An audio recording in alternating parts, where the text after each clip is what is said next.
I sat across from Olivia at our kitchen table, the soft hum of the dishwasher in the background, and stared at her face. Expectant, a little tense, like she was holding her breath. I had just finished a long day at work, and all I wanted was to relax. Maybe binge-watch a few episodes of that show we were into, but Olivia had other plans. "You know, Evan," she started, her voice sharper than usual. "I've been thinking a lot lately." She paused, eyes glued to mine like she was waiting for me to catch up. I didn't. "About what?" I asked, trying to sound casual, though I could feel the tightness building in my chest. "About us." She leaned forward, hands wrapped around her coffee cup. "About the future. My friends are getting engaged, and I'm almost 30. I'm not getting any younger, Evan. I want to know where we stand. I need to know if you're serious about me." I blinked, thrown off guard. Serious? We'd been together for 5 years, lived together for 3. Wasn't that serious enough? She continued, eyes narrowing. "I'm not going to wait forever. If you're not ready to take that next step, then maybe we shouldn't be together anymore." Her words slammed into me, and I didn't know how to react. Marriage, proposal, that was never something I had thought much about, at least not with her. Sure, we talked about it casually, but I never expected a deadline. "I understand," was all I could muster. I tried not to let my confusion show, but inside, my mind was spinning. Was I ready for marriage? Did I even want to get married? I'd always figured if it happened, it'd happen. But now it felt more like a choice being forced down my throat. Olivia was great, smart, beautiful, funny, driven. But lately, something had felt off. I couldn't quite put my finger on it, but I knew I wasn't sure I wanted to move forward. Not like this, not on her terms. "Okay, so, by the end of the month, right?" she asked, her voice a little softer now, but still expectant. I nodded, but I wasn't sure if I was agreeing to what she wanted, or just saying it because I didn't know how to say anything else. The days after Olivia's ultimatum blurred into each other, like a fog I couldn't shake. I kept thinking about it, what she said, what I didn't say, and it gnawed at me, deeper than I cared to admit. I'd say I needed time to think, but I was already pretty sure where my mind was headed. It wasn't about marriage. It wasn't even about the damn proposal. It was about what she was really asking for. I thought about those little things that had bugged me, stuff I'd brushed off before. The way she talked about weddings, how she'd make these comments like she had the whole future mapped out for us. "Can you picture our life in the suburbs, babe?" Or, "When we're married, let's make sure we travel more." She never asked me what I wanted. It was always her dream we were living in, her idea of where our relationship should go. And sure, I went along with it, but I could never shake the feeling that it wasn't about us. It was about her. Then there was Instagram. Always Instagram. She'd post pictures of us, tagged with #couplegoals, captions about how lucky she was, about how we were so in love. I couldn't tell if she really felt that way or if she just wanted to show the world that she was winning at the whole perfect relationship thing. And the wedding talk. God, it was like a never-ending loop. Her friends would send her wedding ideas, and Olivia would show them to me like it was normal. Like I was supposed to help pick out flowers when I wasn't even sure I was ready for this. She'd discuss bridal party sizes, venue costs, all of it, and the when and how but never if. I started to see it for what it was. To her, I wasn't a partner. I was a step in her journey. A box to check off before she moved on to the next milestone in her life. I wasn't a part of her future. I was just an accessory to it. And I wasn't okay with that. I wasn't going to marry someone who had an idea of who I should be, who I should become, to fit into her perfect picture. I didn't want to be part of her checklist anymore. I wasn't some afterthought, some next step. I wasn't a rung on the ladder. I didn't need to wait any longer to make my decision. I needed to end it now before it got worse. I was done playing this game. I wasn't going to wait until the end of the month. No more pretending that this was going to work. I could feel the weight lifting off me already, just thinking about it. I made a plan. I'd do it on my terms. I wasn't going to drag it out or let her think I was uncertain. I'd be direct. I'd be clear. And I'd do it somewhere she'd never forget it. I booked a table at the nicest restaurant in town. The one with the candlelit dinners, the kind of place where people went to get engaged. I knew it was dramatic, but I didn't care. It would be perfect. Set the stage. Make her believe this was all going according to her plan. Until it wasn't. Until I flipped it. I didn't tell her what I was planning, of course. I played along, letting her think I was mulling it over, letting her think I was about to cave. I didn't owe her any explanations yet. I just needed her to feel what I felt, to feel the weight of her expectations pushing down on me until she couldn't breathe, until she realized just how suffocating it all was. The decision was made. And as I dialed the restaurant to confirm the reservation, a sense of calm washed over me. I was about to give Olivia something she never expected. And this time, the tables were turning. I called the restaurant the next morning, making sure to reserve the perfect table. The one in the corner, near the window, where the lighting made everything look romantic and soft.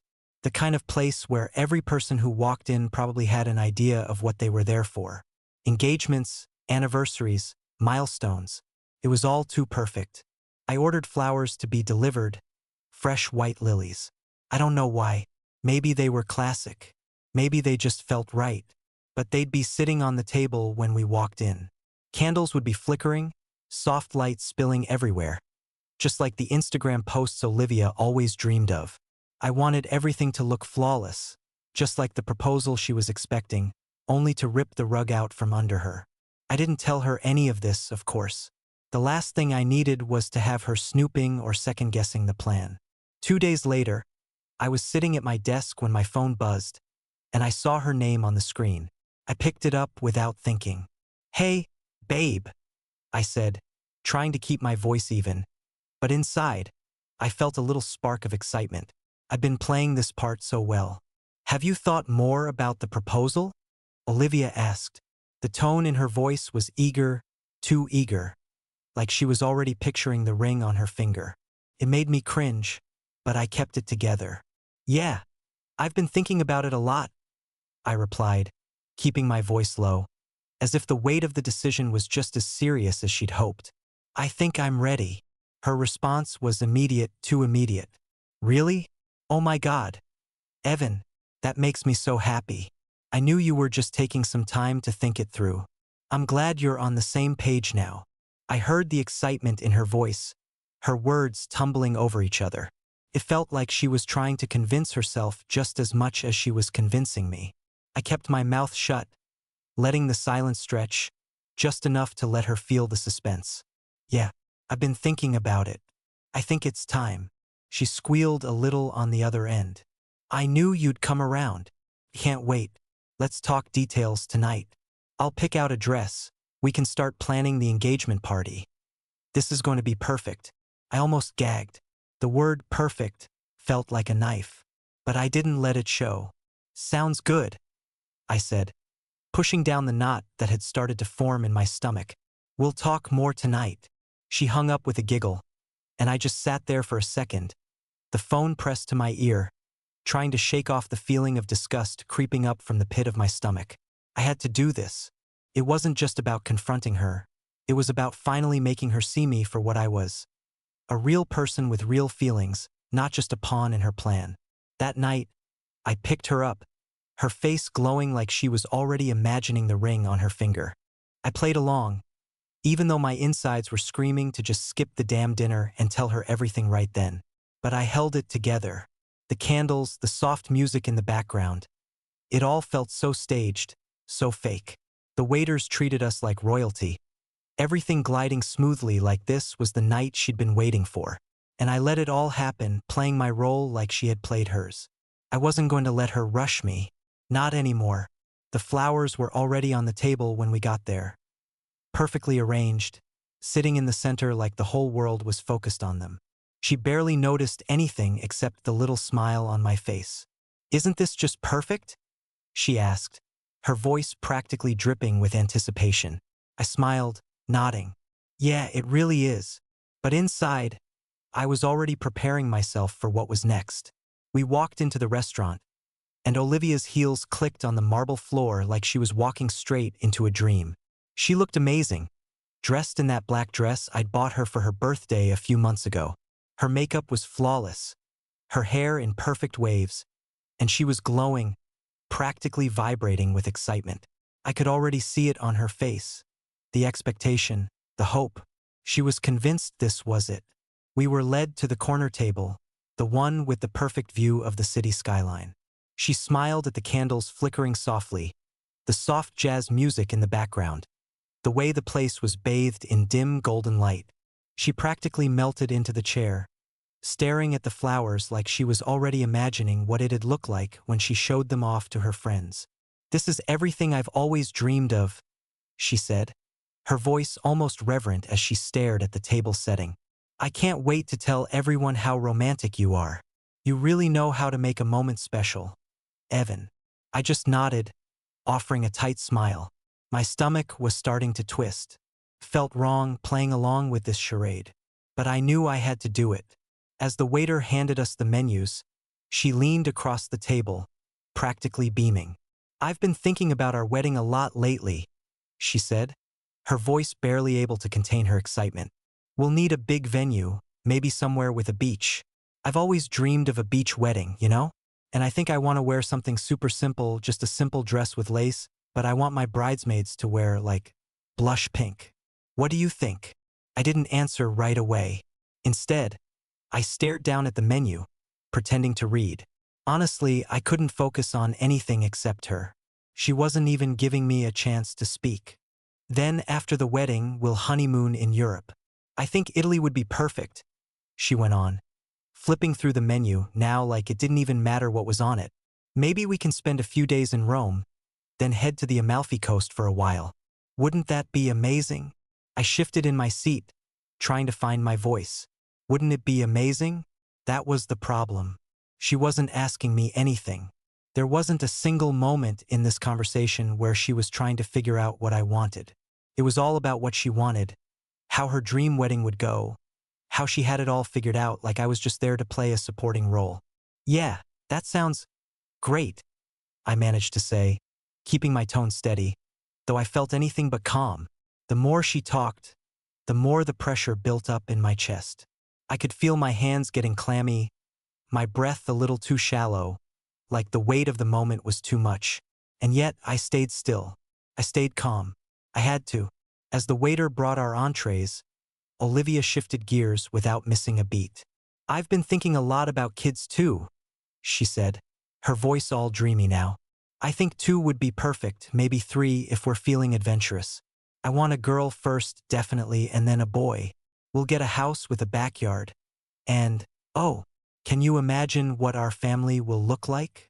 I just can't wait to build it with you." I smiled again, tighter this time. Inside, I was screaming. This wasn't us. This wasn't my vision. This was her fantasy. And I was just another character in it. The main course came and went, her talking nonstop as if I was just a backdrop to her life. I barely ate, pushing the food around on my plate, the taste lost on me. Every word out of her mouth just sounded more hollow. She wasn't even hearing me, not really. She was so focused on the idea of what we could be. She didn't care to know who I was or what I wanted. Then the dessert arrived. A chocolate mousse that looked so perfect it almost made me sick. I waited until the waiter was out of sight, then stood up slowly. My heart was pounding in my chest. Olivia's eyes went wide with excitement. She set her fork down with a clink. "Oh my God. Is this it? Are you finally?" I reached into my pocket and pulled out the velvet ring box. She gasped, her eyes bright with anticipation. I opened it. Empty. Her smile faltered, her eyes darting from the box back to my face, and then the smile dropped entirely. The silence stretched between us, thick and uncomfortable. Her face went pale. For a second, I thought she might say something, but the words never came. She just blinked, her mouth hanging open like she was waiting for me to explain. But there was no explanation coming. I closed the box slowly, placed it down on the table, and met her eyes. "Olivia, I can't do this." Her face twisted, confusion mixing with disbelief. What? What do you mean? This isn't funny. Evan, you can't." I held up a hand to stop her. "I mean, I can't marry you. Not like this." Her eyes burned with shock, but she didn't say anything. The room seemed to shrink around us, the noise from the other tables fading into the background as she stared at me, as if trying to process what I had just said. I sat back down, my stomach tight but my resolve stronger than it had ever been. This was it. I wasn't playing this game anymore. Olivia's hands shook as she stared at the empty box in front of her. Her lips parted, and I could see her brain working overtime, trying to make sense of what had just happened. For a moment, she didn't speak. She just blinked at me like she was waiting for me to fix it, waiting for me to tell her it was some sick joke. But I wasn't joking. I took a slow breath, steadying myself. I could feel the weight of all the eyes in the restaurant on us, but I wasn't going to let that stop me. I wasn't going to back down. "Olivia," I said, my voice calm, though I could hear the tightness in it. This isn't how it's supposed to be." She opened her mouth to say something, but I raised my hand, cutting her off. I couldn't let her interrupt this. "Not now. You've been talking about us like we're just some checklist item for you," I continued. "You want the ring, the wedding, the life, but you never cared about me. Not really. Not about who I am or what I want. You just want the idea of me, the way it fits into your plan." She scoffed, shaking her head like I was the one who didn't get it. "That's not true," she said, her voice shaking now. "I love you, Evan. You know I do. I'm just ready for the next step. I've been waiting for you to catch up." "Waiting for me to catch up?" I leaned in slightly, my voice dropping low. "Olivia, you've been pushing. From day one, you've been pushing me. You want everything to fit your perfect timeline, and when I didn't fall in line, you threw me an ultimatum. You didn't give me a choice. You gave me a deadline." Her face flushed with color, the shock starting to turn to anger. I could see her struggling to hold it together, her hands gripping the edge of the table, her jaw clenched tight. The tension in the air thickened, and I realized just how much the whole restaurant had quieted, their eyes lingering on us, on her. "You don't get it, do you?"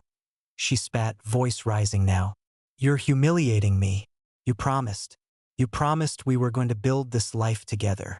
And now you're just—" I shook my head, cutting her off. "I'm not the one doing this, Olivia. You are. This isn't love. This is a transaction to you. You treated it like a deal, like a business arrangement. Propose by the end of the month or we're done." Her eyes went wide with disbelief, like she was trying to understand what I was saying, but the anger was already bubbling over. "How dare you? How dare you do this to me in front of all these people? You think this is fair? You're the one who's been stringing me along. Evan, I've been waiting on you, and now you're just gonna throw it all away? What the hell is wrong with you?" I didn't flinch. I didn't raise my voice. I just sat there, still, meeting her gaze, letting her words wash over me. "I'm not throwing anything away, Olivia," I said, my voice steady. "I'm just walking away. You were never really listening to me, to us. You wanted me to fit into your plan, and I can't do that anymore. I'm not proposing because I'm not ready to marry someone who thinks I'm just another part of the plan." Her face twisted, and I could see the humiliation creeping in now, coloring her features. She was losing control, and it wasn't just the shock. It was the anger, the frustration of being exposed for something she hadn't wanted to admit to herself. "You think you're better than me now?" she yelled, voice cracking. "You think I'm some kind of fool? I'm not going to just sit here and let you do this to me. Evan, I'll make sure everyone knows what you did. You're a coward." Her words stung, but I didn't let them show. I knew this would happen. I'd expected it. The rage, the shame, the desperate need to deflect. She wasn't going to take this lying down. "Do whatever you need to do, Olivia," I said calmly, my words cutting through the noise of the restaurant. "But I'm done. I'm not your stepping stone anymore. I'm not your checklist. I'm not going to be part of your plan if you can't even see me for who I am." I stood up slowly, pushing my chair back, the scrape of it against the floor loud in the stillness. Her eyes were wide now, but there was no more shock, just raw, burning anger. She started to stand too, but I turned to walk away, taking slow, deliberate steps toward the exit. "Evan, don't you dare walk away from me. Don't you dare." she started, but I didn't look back. I wasn't going to let her drag me back into that web of control. I wasn't going to let her manipulate me into feeling guilty or weak. I had made my decision, and for the first time in a long time, I was at peace with it. The door swung open as I stepped outside, the cold air biting at my skin. I took a deep breath, standing there for a moment. The weight I had been carrying for so long finally lifted, and I didn't look back. As soon as I took that first step toward the door, I heard Olivia scream my name, sharp and furious. "Evan, don't you dare walk away from me." Her voice cracked with a mix of anger and desperation. It was like she couldn't believe what was happening, like she still thought I was going to turn around and fix it all. I didn't, but she wasn't done. I heard the clink of glass, followed by a whoosh of air, and I barely had time to react. A wine glass sailed through the air, missing me by inches, crashing against the floor with a loud shatter. Red liquid splashed onto the white tablecloth, staining it with the kind of mess that only someone like Olivia could create. The restaurant froze. People turned in their seats, eyes wide, murmurs running through the crowd. I didn't move, didn't flinch. I just kept walking. Olivia wasn't finished, though. Her chest was heaving, her face twisted in rage, the tears starting to form but not quite falling. She shot up from her seat and came at me, her hands trembling as she grabbed the edge of the table, her voice rising like a screech. "You think you can just destroy everything, Evan? You think you can walk away from me like this? You're a coward." Her words hit like a slap, but I didn't react. I wasn't going to give her the satisfaction. She wasn't going to break me, no matter how much she screamed or how much she tried to tear me apart. Then, in a blur of motion, she flipped the table. It happened fast. 1 minute, she was standing there, shaking with fury, and the next, the whole damn table was in the air. Dishes, glasses, silverware, everything crashed to the ground in a deafening clatter. The candles went flying, sending flickers of flame that burned out almost immediately. The crowd gasped. The chaos was so intense that for a second, it felt like time itself had frozen, like no one could figure out what to do next.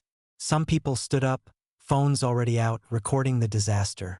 Some of them were laughing nervously, some just staring, not sure whether this was some elaborate prank or if Olivia had truly lost it.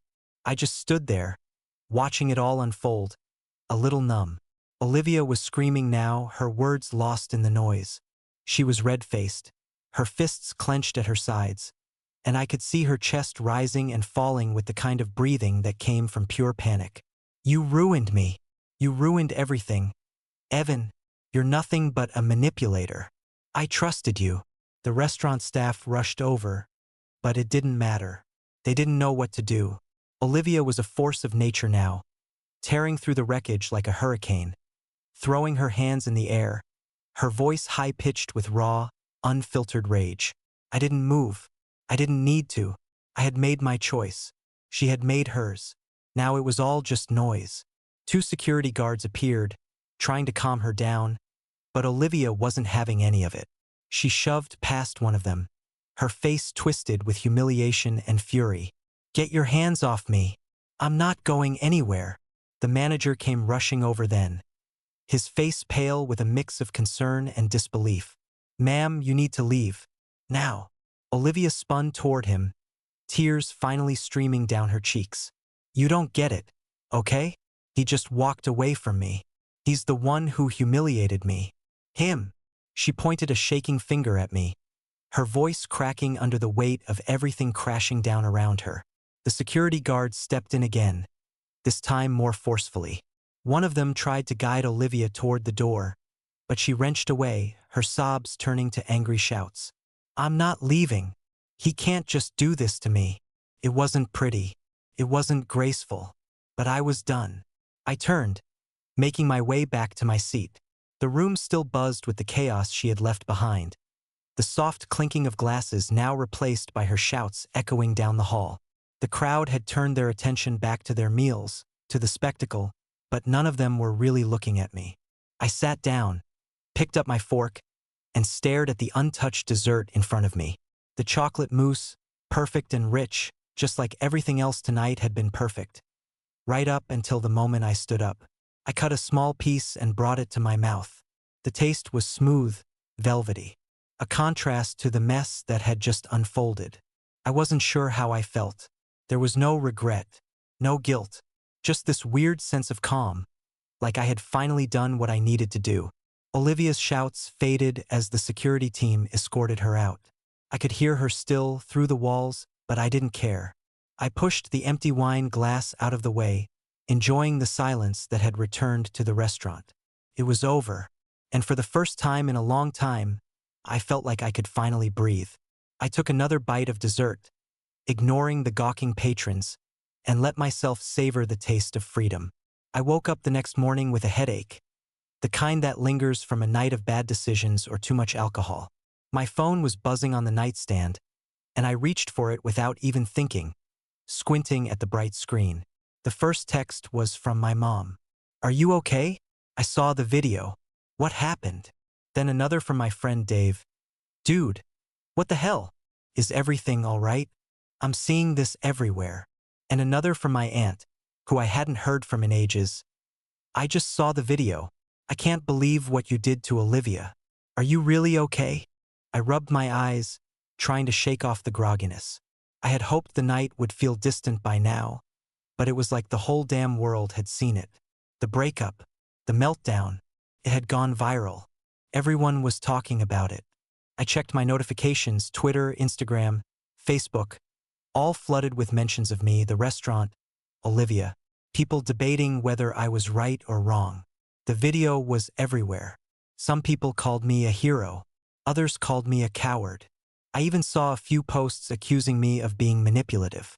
It felt like a slow-motion train wreck that I couldn't stop, and I was just stuck watching it all unfold. I skimmed through a few comments, most of them mocking Olivia's meltdown. Others were attacking me. People had no idea what had led up to the scene. They didn't know what had been going on between us, just that I'd humiliated her in front of a crowd. Olivia's friends were especially vocal. Her best friend, Sarah, posted a long rant about how I'd taken advantage of Olivia, how I'd used her trust and destroyed her in front of the world. She called me cruel and selfish, accusing me of manipulating her for my own gain. I couldn't help but roll my eyes.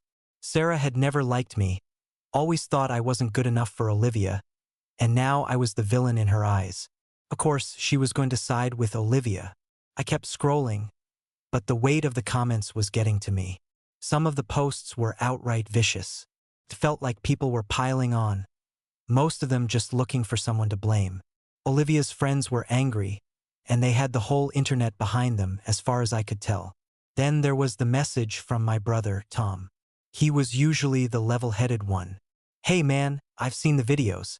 I'm not sure what happened, but you might want to think about the fallout from this. Everyone's talking about it.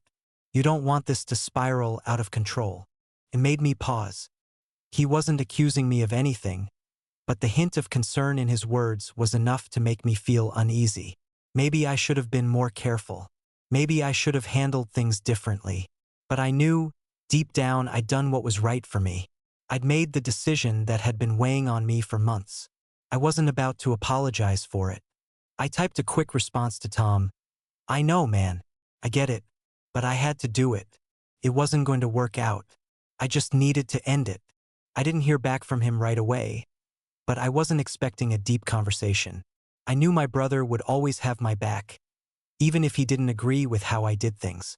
I put the phone down for a minute and just sat there, letting the silence sink in. The noise from the internet, the voices in my head, the criticism, it all felt like it was closing in on me. But despite it all, I didn't feel bad. I felt a little bit of guilt, maybe. Maybe it was the way I did it or the way it all went down. But the actual decision to walk away from Olivia, that felt right. It had to happen. I went to the kitchen, made some coffee, and sat by the window, trying to focus on the morning. The world outside was calm, the sun just starting to rise. It felt like a new start, even if the rest of my life had suddenly become an open book for everyone to judge. I wasn't going to let their opinions dictate how I felt about what I'd done. They didn't know the full story. They didn't know how Olivia had made me feel. They didn't know how she'd pressured me, manipulated me, and treated me like some sort of accessory to her perfect life. I wasn't a villain. I was just someone who got out when he knew he couldn't keep pretending anymore. And if the world wanted to hate me for it, so be it. I checked my phone again, saw the messages still piling up, but I didn't answer. The more I thought about it, the less I cared. I'd already made my choice, and nothing was going to change that. The next morning, just when I thought things might start to calm down, the real mess came rolling in. It was a letter, a thick one. I could tell the moment I saw the envelope, it wasn't some routine piece of mail. I ripped it open, half expecting it to be some kind of bill or junk. Instead, it was a cease and desist. Olivia's lawyer, of course. She had somehow found a way to turn her public meltdown into a case. The letter demanded that I remove any online content about the breakup, everything, including the viral video, and pay for the emotional distress I had caused her. The lawyer's tone was formal, threatening, like I was some kind of criminal for simply ending a relationship. They said if I didn't comply, they would take further legal action. I read through the letter twice, just to make sure I wasn't missing something. Sure enough, I wasn't. This was as absurd as it sounded. They were trying to turn this into a lawsuit for hurting her feelings. I didn't know whether to laugh or throw the thing out the window, but I wasn't about to deal with it alone. I grabbed my phone and texted Sarah. She was my lawyer, my friend, and probably the only person who could make sense of this madness. She replied right away, asking me to come by the office. When I got there, I could already hear her laughing before I even sat down. "This is a joke, right?" she said, still chuckling as I handed her the letter. She skimmed it, shaking her head in disbelief. "I mean, they're really going for it, huh?" she said, her voice full of sarcasm. "This is the kind of thing you'd expect from a bad TV drama, not real life. Emotional distress? Are they kidding?" I sat across from her, trying to stay calm. I felt a little anxious.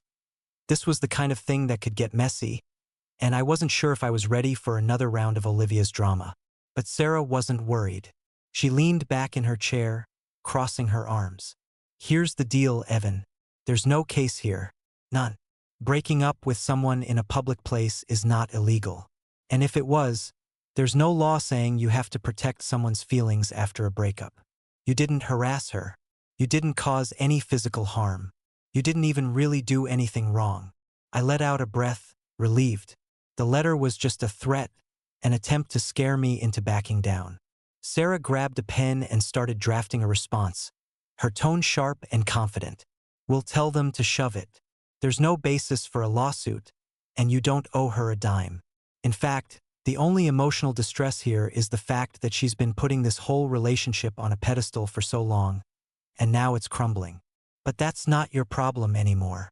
I watched her type as she spoke, her fingers flying over the keys like she'd done this a million times.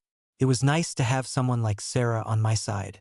She wasn't afraid of confrontation, and she wasn't about to let Olivia or anyone else push me around.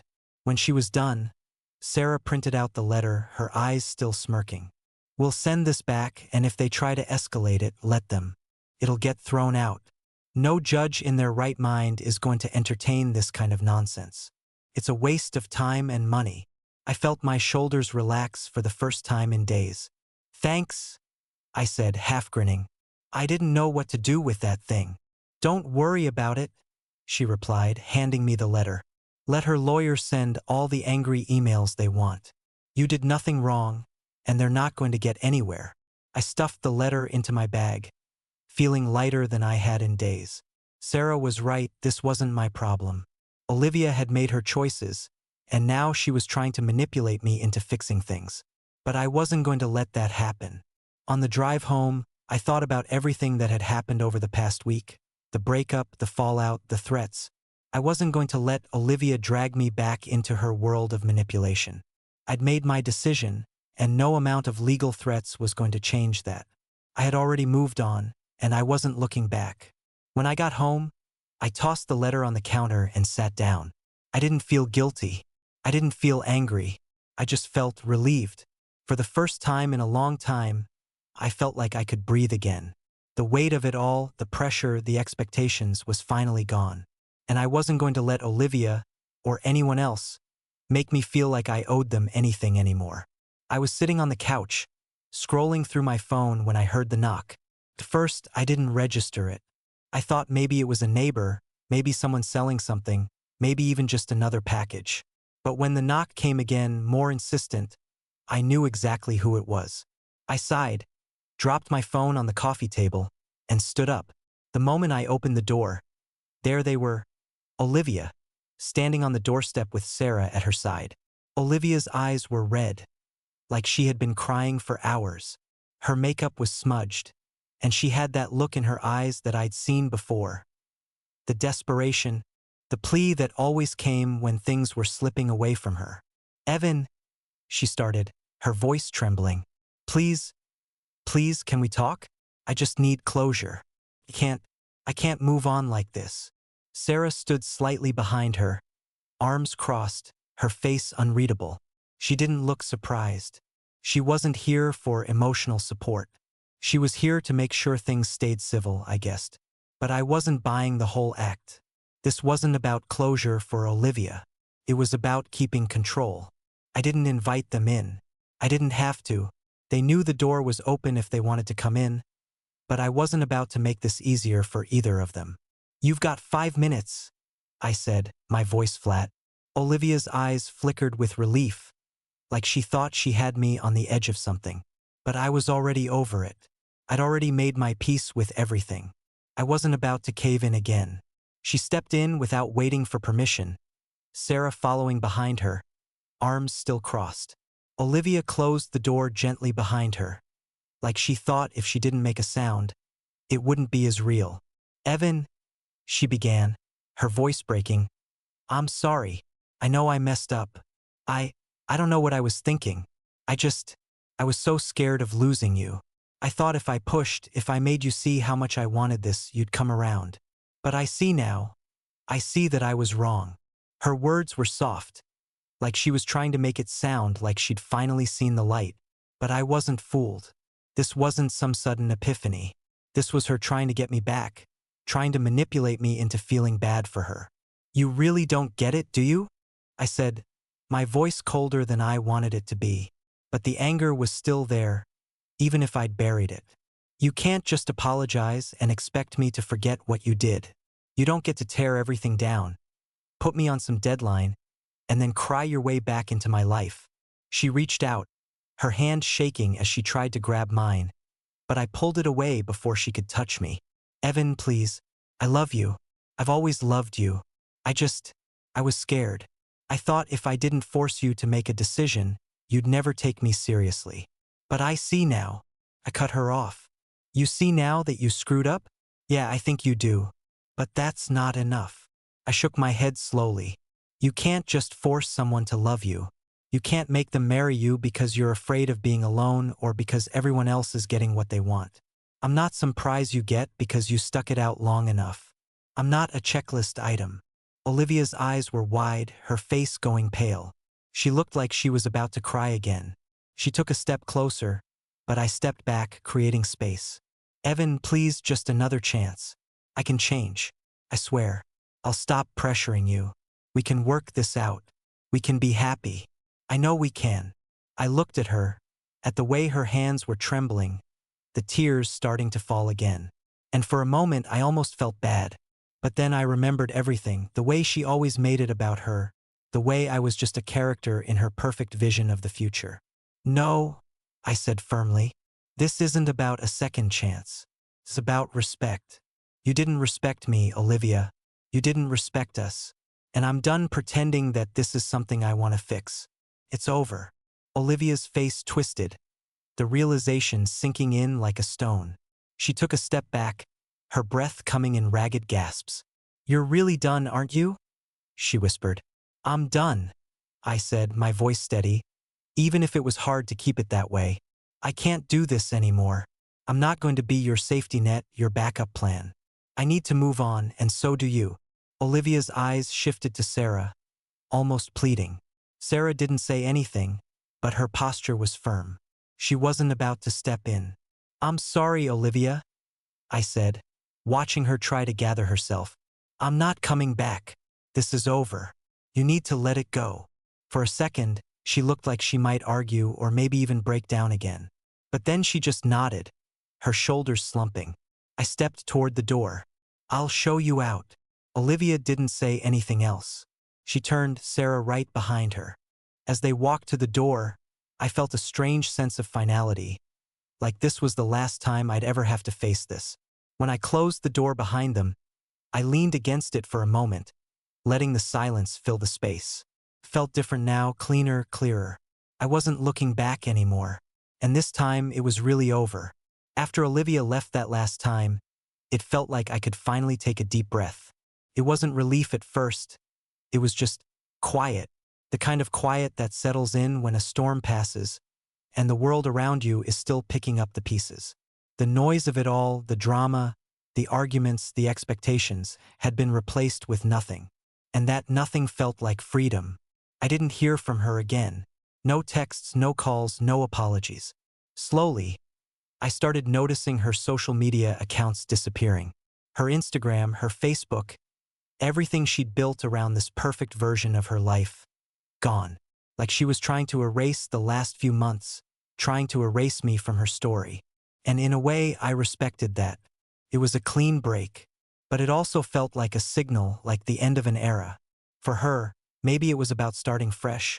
But for me, it was just more of the same, her life crumbling under the weight of her own actions. She wasn't ready to face the truth. Not yet. And maybe she never would be. For me, though, it was a turning point. The weight that had been pressing on my chest for so long was finally gone.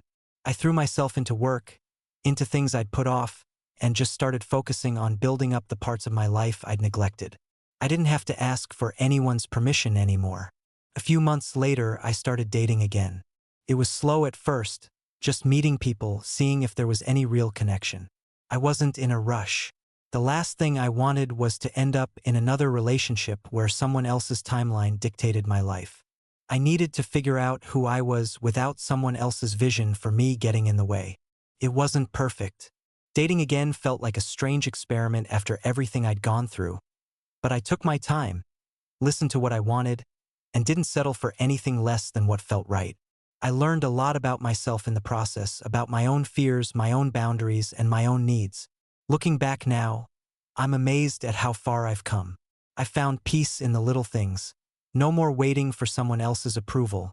No more constant pressure. It's just me, and I'm finally okay with that. I'm happier now in a way I didn't think was possible, because for the first time in a long time, I'm living on my terms. I've learned my lesson.